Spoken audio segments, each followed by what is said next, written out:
Halo cuy, balik lagi sama gua, Spovski Review.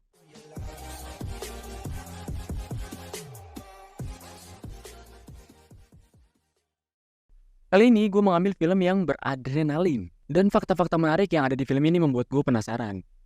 Film ini berjudul Nightcrawler. Dirilis pada tahun 2014. Disutradarai oleh Dan Gilroy. Dibintangi oleh Jake Gyllenhaal dan Rene Russo, yang adalah istri dari sutradara itu sendiri. Sinematografer ternyata adalah ayah baptis dari Jake Gyllenhaal. Fakta dari film ini, Jake harus menurunkan berat badannya sebanyak 20 kilo untuk mengisi role Lou Bloom di film ini. Oke, tanpa basa-basi kita langsung aja cuy. Skui!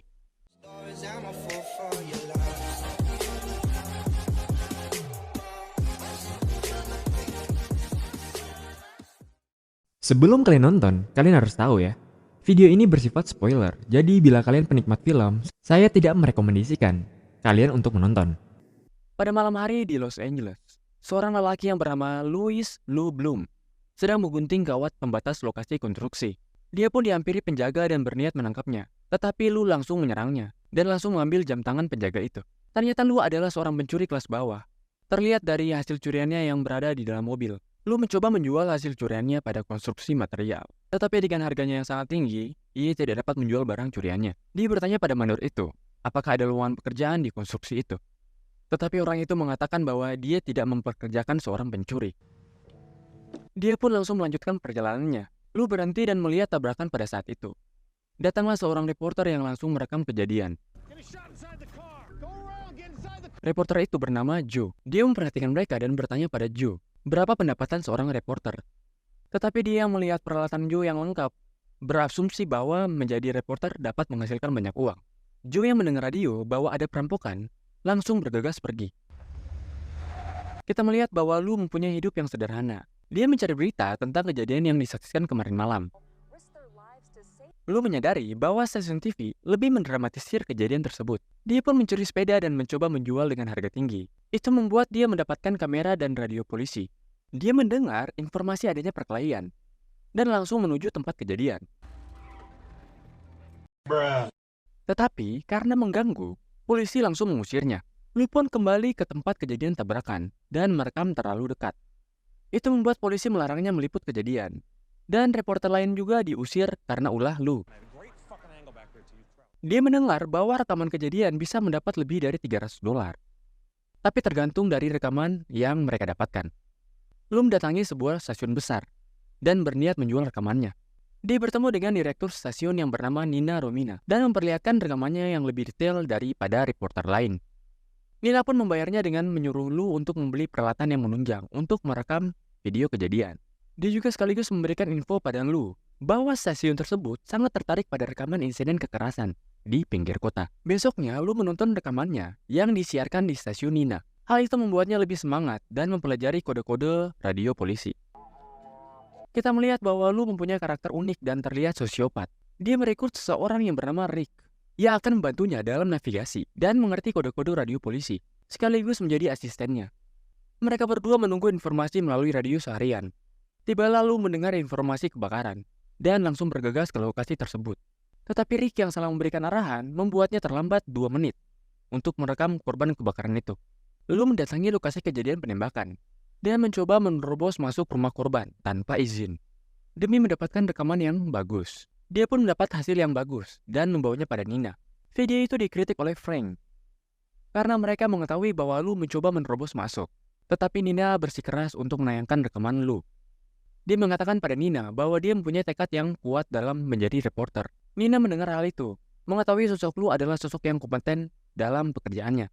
Lou yang semakin membara dalam berburu berita rekaman berhasil membeli mobil Mustang untuk mempercepat mereka tiba di lokasi kejadian. Mereka pun mendapat informasi terjadi tabrakan dan mencoba meliput kejadian itu. Lou menyadari bahwa dia yang lebih dulu datang daripada polisi. Dia pun mengubah posisi korban kecelakaan dan membuat rekaman videonya lebih dramatisir. Dia pun satu langkah di depan Joe. Joe adalah senior reporter di Los Angeles yang sudah lama di bidang ini. Lou bertemu dengan Nina di stasiunnya. Nina menyadari bahwa ada darah di baju dan di tangan Lou. Lou mencoba mengajak dia berkencan dan mengatakan bahwa dia tertarik pada Nina. Joe yang menyadari Lou adalah kompetitornya mengajak untuk bergabung pada Joe. Tetapi Lou yang merasa dirinya lebih unggul menolak akan hal itu. Nina menerima ajakan makan malam Lu dan mengungkapkan ingin berhubungan dengan Nina. Karena dia menyadari stasiun Nina bekerja sangat bergantung pada video hasil rekamannya. Berpindah pada Lu yang mendatangi kecelakaan pesawat. Tetapi dia datang terakhir tidak dapat meliput kejadian tersebut. Dan kali ini Joe mengejeknya bahwa hanya dia yang mendapatkan berita eksklusif soal kecelakaan pesawat. Lu kembali bertemu dengan Nina di stasiun. Tetapi Nina sangat marah pada Lu karena tidak mendapatkan berita kecelakaan pesawat malam itu. Dan hanya membawa berita biasa soal tabrak lari. Besoknya kita melihat Lu sangat kesal akan hal itu. Di skin ini, Jake Gyllenhaal melakukan improvisasi untuk menghancurkan cermin, dan itu membuat tangannya cedera. Beberapa waktu kemudian, dia mencoba menyabotase mobil Joe, yang adalah kompetitor Lu. Malamnya, dia yang sudah mengetahui akan terjadi kecelakaan pada Joe, datang ke TKP, dan meliput sambil merekam kecelakaan itu. Di sini kita melihat bahwa Joe akan melakukan apa saja untuk mendapatkan rekaman video yang eksklusif. Di perjalanannya, dia mendapatkan informasi penembakan di sebuah rumah dekat lokasinya saat itu. Dia bersama Rick langsung bergegas ke lokasi itu. Di sana, dia lebih dulu dari polisi. Tanpa pikir panjang, dia langsung masuk ke rumah itu, lalu merekam pembunuhan di rumah itu. Terlihat di lokasi, pelaku yang kabur setelah melepaskan tembakan beberapa kali. Melihat situasi yang sudah aman, Lu langsung merekam kejadian di rumah itu. Dan terlihat ada beberapa mayat yang sudah tewas. Setelah mendapatkan rekaman itu, dia langsung kabur bersama Rick. Sebelum polisi datang di tempat kejadian itu, dia langsung mendatangi Nina di stasiun dan memberikan rekaman pembunuhan. Nina sangat kagum tentang apa yang telah Lu dapatkan saat itu. Tetapi Frank dan Linda mengatakan bahwa video ini melanggar hukum dan kode etik jurnalistik, sekaligus melanggar standar penyiaran. Tetapi Nina menegaskan bahwa video ini akan dipublis. Lu menawarkan harga yang setimpal untuk video ini dan bernegosiasi dengan Nina. Lu mengancam Nina bahwa dia akan memberikan rekaman itu pada stasiun sebelah yang menawarkan harga yang lebih tinggi. Lu meminta pada Nina untuk memperkenalkannya pada semua orang di stasiun itu. Lu akan memberikan video kecelakaan lain pada malam itu secara gratis, tetapi Nina harus tidur dengannya. Stasiun itu langsung menyiarkan berita itu secara eksklusif. Mereka mengatakan bahwa Lu masuk berniat ingin membantu, karena mereka datang sebelum polisi. Lu yang tidak mengerti apa-apa berbicara pada saluran TV. Dikira ini video call anjing. Kita melihat stasiun Nina lebih unggul daripada stasiun lainnya, karena stasiun lain terlambat mendapatkan video itu. Tidak lama kemudian detektif mendatangi Lu dan mencari keterangan. Mereka bertanya pada Lu, apakah dia melihat atau merekam pelaku penembakan malam itu. Tetapi Lu mengatakan bahwa dia tidak sempat merekam pelaku, ditambah dia tidak melihat dengan jelas. Dia pun memberikan salinan video itu pada mereka. Lu melihat kembali video pembunuhan itu dan mengambil gambar beserta informasi plat mobil. Dia dan Rick langsung mencari alamat orang itu. Lu berkata pada Rick akan menaikkan gajinya beserta jabatannya dan akan menjadi wakil presiden eksekutif di Video News Production. Mereka pun melihat mobil pelaku dan menunggu mereka keluar. Ricky yang mengetahui bahwa video penangkapan itu akan mendapatkan $50.000, dia langsung meminta setengah dari itu. Ditambah dia mengancam Lu bahwa akan melaporkannya karena telah menyembunyikan informasi pada polisi. Beberapa saat kemudian, Lu melihat pelaku menghampiri mobilnya.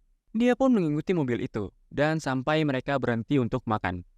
Melihat itu adalah waktu yang tepat, Lu langsung menghubungi polisi dan memberitahu lokasi mereka. Dia mengatakan bahwa pelaku membawa senjata. Lu menyuruh Rick untuk merekam tepat di depan restoran itu. Rick yang menolak hal itu, diancam oleh Lu. Dia yang tidak bisa berbuat apa-apa langsung merekam pelaku di depan restoran itu. Tidak lama kemudian, polisi pun menghampiri pembunuh itu.